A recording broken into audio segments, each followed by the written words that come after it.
చెప్పిన అదే విధంగా పెద్దలు కేసీఆర్ గారు ప్రతి నియోజకవర్గంలో చెప్పిండ్రా లేదా? ఇవాళ రైతు బంధు సంవత్సరం దాటిపోయింది, 14 నెలలైంది, రూపాయి ఇయ్యలేదు రైతు బంధు. మొట్టమొదటిసారి ఆనాడు కేసీఆర్ ప్రభుత్వమే ఎలక్షన్ల ముందు ఇద్దామని పెడితే ఆ రోజు రేవంత్ రెడ్డి ఉత్తరం రాసి ఆపిండు, ఉత్తరం రాసి ఎలక్షన్ కమిషన్ కు ఆపిండు.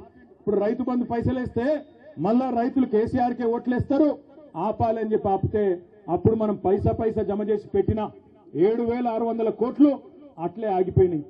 ఎలక్షన్ అయిన తర్వాత పార్లమెంట్ ఎలక్షన్ ముందు సహజంగా కేసీఆర్ గారు ఉన్నప్పుడేమో నాట్లేసేటప్పుడు రైతు బంధు పడుతుండే, కానీ రేవంత్ రెడ్డి వచ్చిన తర్వాత ఒకసారి మాత్రమే రైతు బంధు పడుతుంది. ఎప్పుడది? నాట్లప్పుడు కాదు, ఓట్లప్పుడు పడుతుంది. పార్లమెంట్ ఎలక్షన్ ముందు ఒకసారి వేసినట్టు చేసిండు, అది కూడా మనం దాచిపెట్టిన పైసలే. ఆ రోజు 7,600 కోట్లు అది వేసిండు.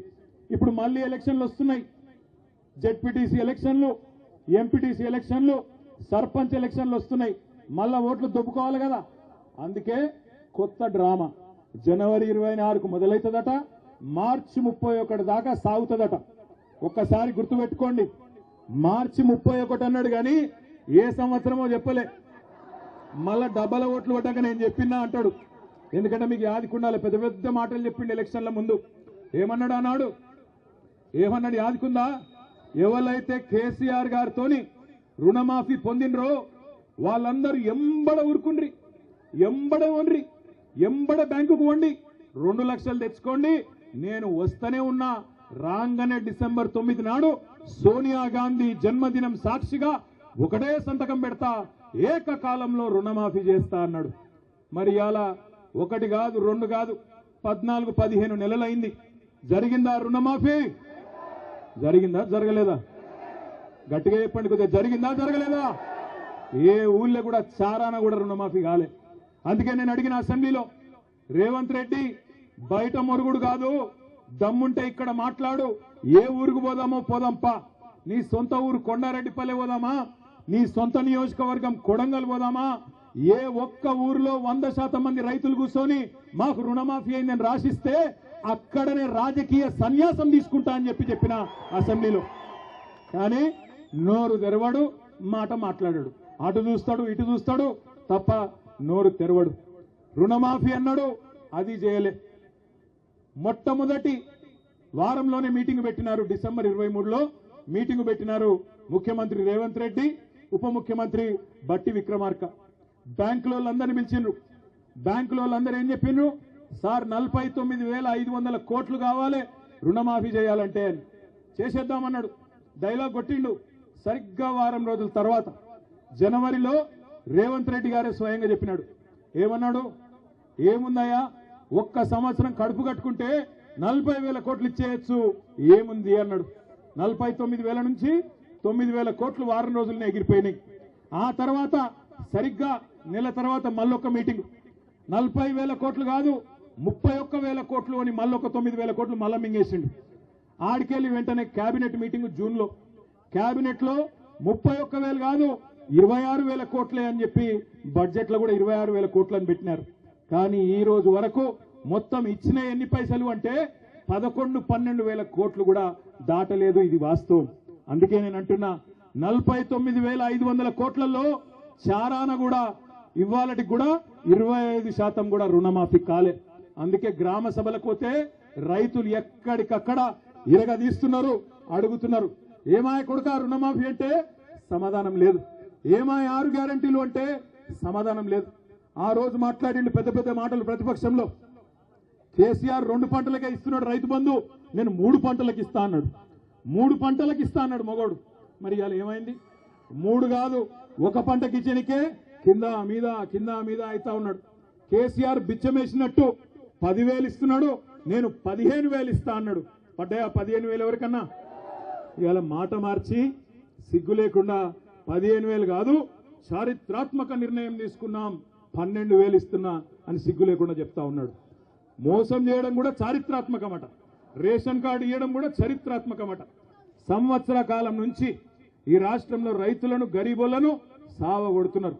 ఏంద్రా అంటే రేషన్ కార్డు కావాలంటే దరఖాస్తు, రైతు భరోసా అంటే దరఖాస్తు, కులగణన అంటే దరఖాస్తు, రాష్ట్రంలో ఎవరన్నొకరు సంతోషంగా ఉన్నారా అంటే ఒకళ్ళు ఉన్నారు. ఎవరంటే జిరాక్స్ సెంటర్లో తప్ప ఎవడు సంతోషంగా లేడు. ప్రజలకు పెట్టిన దరఖాస్తే పెట్టి పెట్టి పెట్టి పెట్టి ఆస్టకు వచ్చింది. ఏంద్రా నాయన వీడు సప్పుడంతా కేసీఆర్ ఉన్నప్పుడు టంగు టంగు మన పైసలు పడుతుండే, ఈ ప్రభుత్వం వచ్చినాక దరఖాస్తులు పెట్టుడు దండాలు పెట్టుడు తప్ప ఏమీ లేదు అనే కాడికి వచ్చింది. ఒక రైతు బంధు మాత్రమే కాదు, ఎన్ని మోసాలు జరుగుతున్నాయో. రుణమాఫీ గాని, రైతు బంధు గాని, బోనస్ అన్నాడు, 500 రూపాయలు ఇస్తా అన్నాడు క్వింటాల్కి. ఒక దొడ్డు వడ్లకే కాదు, సన్న వడ్లకే కాదు, అన్ని పంటలకు ఇస్తా అన్నాడు. మొత్తం మేనిఫెస్టోలనే పెట్టిండు. పడ్డాయా బోనస్ ఎక్కడన్నా? ఇప్పుడేమో మాట మార్చి సన్న వడ్లు వండిస్తేనే నేను బోనస్ ఇస్తాను సన్నాయి నొక్కుతున్నాడు.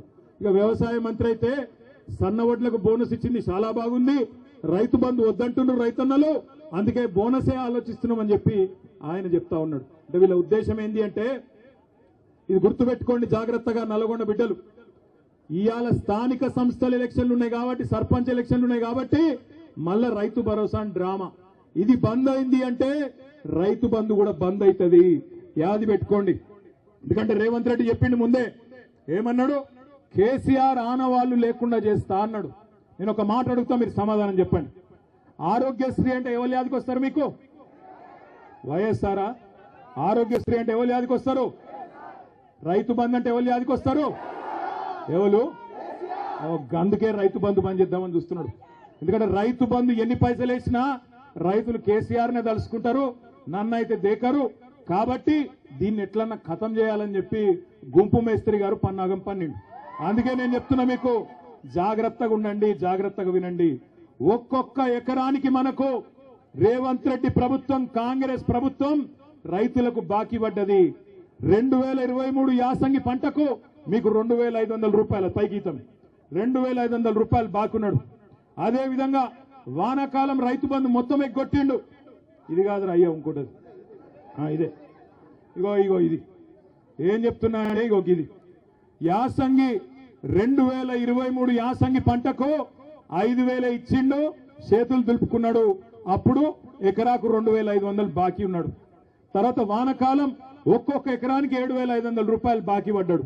మళ్ళా ఇప్పుడు యాసంగి వచ్చింది, మళ్ళా ఇప్పుడు తప్పించుకునే ప్రయత్నంలో ఉన్నాడు.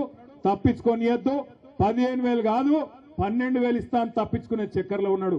అందుకే మీ అందరికి నేను చెప్తున్నా, ఒక్కొక్క ఎకరానికి ఎంత బాకీ ఉన్నాడు రేవంత్ రెడ్డి? కనబడుతుందా లేదా? ఇది ఒక్కొక్క ఎకరానికి ఎంత బాకీ ఉన్నాడు? 17500 రూపాయలు బాకీ ఉన్నాడు. కాంగ్రెస్ వాళ్ళు ఓట్లు అడిగేందుకు వస్తారు, మళ్ళా అమ్మ అయ్య అక్క అల్లుడు తమ్ముడు అనుకుంటూ వస్తారు. అడుగుండ్రి, ఏమరా కొడక బాగా చెప్తివి, అసెంబ్లీ ఎలక్షన్ల ముంగట ఎక్కడున్నారు కాంగ్రెస్ వాళ్ళు? మళ్ళా కొట్లాడేది గదే కేసీఆర్ దళం కదా, గదే కేసీఆర్ బిడ్డలు కొట్లాడుతున్నారు, గదే గులాబీ జెండా కొట్లాడుతున్నది రైతుల గురించి. మీరెక్కడ పోయినరు అని కాంగ్రెస్ వాళ్ళని అడగండి. ఎక్కడ పోయినాయి మా వానాకాలం రైతు బంధు? ఎక్కడ పోయింది 15000 రూపాయలు? నిలదీయండి. ఏమైంది రుణమాఫీ అని అడగండి, ఏమైంది బోనస్ అని అడగండి. అడగకపోతే అమ్మ కూడా అన్నం పెట్టది, యాది పెట్టుకోండి. అడగకపోతే అమ్మ కూడా బువ్వ పెట్టది. అందుకే అడగాలే.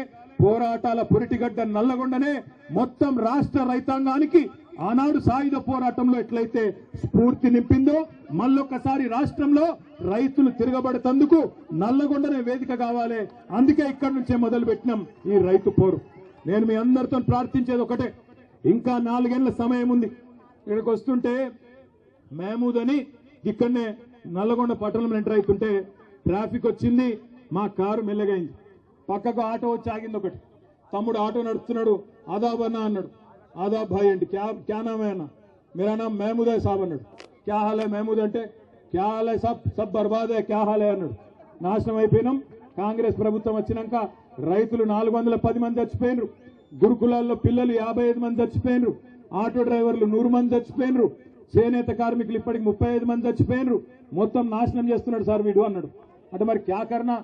ఏక్ ఓటు కా సజా 5 సార్లైనా మహమూద్ భాయ్ అన్న. నేను ఒక ఓటు శిక్ష 5 ఏళ్లు కదా అన్న నేను. అంటే ఏమంటుండు తెలుసా మహమూద్? క్యా సాబ్ కోయి తర్కీబ్ నీ క్యా అంటుండు, ఏమన్నా ఉపాయం లేదా అంటుండు. అంటే నేనంటే ఆడికెళ్ళుందిరా పోయి ఉపాయం ఏం లేదు, ఎదురు చూడాలి, ఏం చేస్తాం మరి. మేం తయారున్నాం పోరాడేందుకు, మా వాళ్ళందరూ తయారున్నారు. కేసీఆర్ తయారు చేసిన మా తమ్ముళ్ళు, మా అన్నలు, మా అక్కలు, చెల్లెళ్ళు అందరు తయారున్నారు. బాగా నీలుగుతున్న మంత్రులు ఎవరైతున్నారో రైతు బంధు అడిగితే చెప్పుతో కొడతా అనే మంత్రి ఒకడు ఉన్నాడు. ఇంకా చాలా మంది మీటింగ్ పెట్టుకుంటామంటే అడ్డుకునే సన్నాసి మంత్రి. ఇంత భయపడతాడు ఎవడన్నా మీటింగ్ పెట్టుకుంటామంటే? గంత భయం ఎందుకు నీకు? భూపాల్ రెడ్డిని తీసుకుపోయి పోలీస్ స్టేషన్లో ఆడ పోలీసు వాళ్ళు అడ్డం ఉండి భూపాల్ రెడ్డి మీద దాడి చేస్తావా? సిగ్గుందా నీకేమన్నా అని అడుగుతున్న మంత్రి కోమటిరెడ్డి వెంకటరెడ్డి. నీకు ధైర్యం ఉంటే దమ్ముంటే గడియారం సెంటర్ కు రా. గడియారం సెంటర్ కు వచ్చి మా లెక్కన మీటింగ్ పెట్టి చెప్పు రైతులకు ఏం పీకింది నీ ప్రభుత్వం ఈ సంవత్సర కాలంలో చెప్పు. ఉత్తమ్ కుమార్ రెడ్డి, కోమటిరెడ్డి వెంకటరెడ్డి పెరిగిన ఆకారాలు మాత్రం బాగా పెరిగినాయి, అహంకారాలు బాగా పెరిగినాయి, కానీ పీకిందేమీ లేదు నల్లగొండకు. అందుకే నేను అంటున్నా, ఏం చేసిండు కేసీఆర్ నల్లగొండ కంటే చెప్పండి. వరి ధాన్యం ఉత్పత్తిలో తెలంగాణను దేశంలో నెంబర్ 1 చేస్తే నల్లగొండను రాష్ట్రంలో నెంబర్ 1 చేసిండు కేసీఆర్. ఒకటి కాదు 3 మెడికల్ కాలేజీలు సూర్యాపేటలో, నల్లగొండలో, యాదాద్రిలో కట్టించింది కేసీఆర్.